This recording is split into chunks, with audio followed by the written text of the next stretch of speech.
অসাধু ব্যবসায়ীদের ধর পাকড়াও শুরু। ক্রেতা সুরক্ষাকে প্রাধান্য দিয়ে রাজ্যের বিভিন্ন বাজারগুলিতে মেয়াদ উত্তীর্ণ জিনিস এবং অন্যান্য অনিয়মের বিরুদ্ধে অভিযান অব্যাহত প্রশাসনের। এমনকি এক অভিযানে বুধবার দুপুরে আচমকা প্রশাসনের সহযোগিতায় মহারাজগঞ্জ বাজারে থানা দেয় সদর এসডিএম এর নেতৃত্বে এক প্রতিনিধি দল।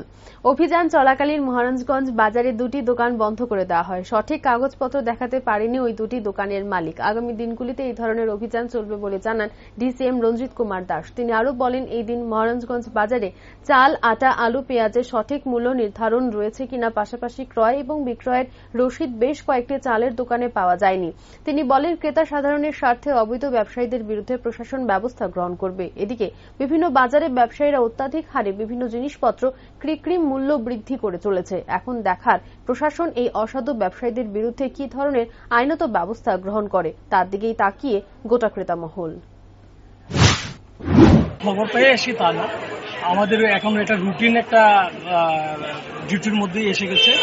তো আমরা দেখছি মেইনলি আমরা এই সময়টার মধ্যে যেহেতু বর্ষার সমাগত, আমরা তারপর চালটাই আমরা মেইনলি দেখছি, চাল, আটা, ময়দা এবং আলু, পেঁয়াজ এগুলো দেখছি। তো আমরা কাজ করতে করতে আজকে যে বের হলাম, আমরা প্রথমে চালটাই দেখলাম আর কি।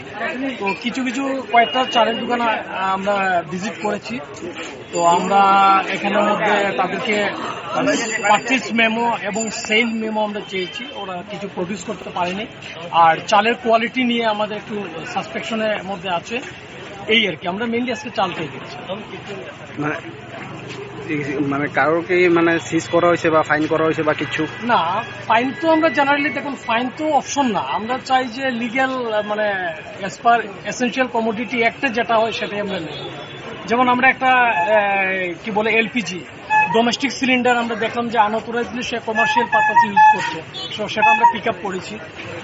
ওটা আমরা করেছি। আর চালের ক্ষেত্রে আমরা মেইনলি যেটা কনজিউমারের রাইট, যেটা এই যে stock and price book display, ওটা আমরা পাইনি, অনেক দোকানের মধ্যে পাইনি। তারপরে ক্যাশ মেমো ওরা ইস্যু করছে না। এটা আমাদের কাছে সবচেয়ে বেশি।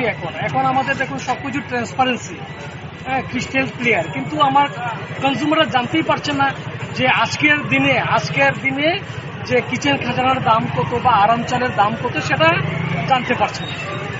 এটাই এক ধরনের ক্রেতা বঞ্চনা আমরা বলবো। এটাই আমরা